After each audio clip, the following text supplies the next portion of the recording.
One time while I was in Gaza, not staying with families the way I often did, I was in a hotel room, and I sat down to write another news report about what I'd seen that day that I now know wouldn't have been published anyway.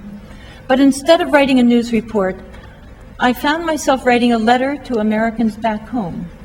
I'll read it to you now. Come to Palestine and see how your tax dollars are spent. Visit a hospital with me and see a boy with a bullet hole in his back. See children with scared eyes and legs that don't work anymore. A terrified old man whose neck is swathed in bandages from the bullet that passed through it as he sat in his home drinking his tea. Come with me and visit mothers of dead, injured, gone children, thousands of them, and tell them how you didn't know we supplied the weapons that ripped flesh, broke bones, destroyed lives, destroyed lives. Talk to old women who are made to kowtow to Uzi-toting 19-year-olds who tell them, no, you can't go to visit your son today. No, you can't take a drive in the country. No, you can't go to the hospital and have your chemotherapy, your dialysis, your operation, and watch as they die.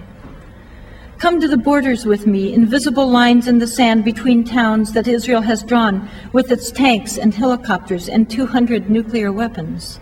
And watch the women with difficult births deliver dead babies and then die themselves at military checkpoints, death points, when soldiers with their ultimate power decide not to let them pass. Listen to these young warriors with their lethal weapons and deadly tempers proclaim, we've decided to close this road, and if you don't like it, we'll shoot you, as we already have 10,000 of your countrymen.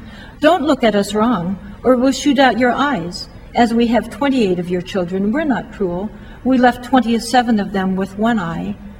Go home, Arab, and wait, and pray we don't decide to shell it, as we have thousands of those others who were in our way, with the wonderful singing missiles the U.S. gives us.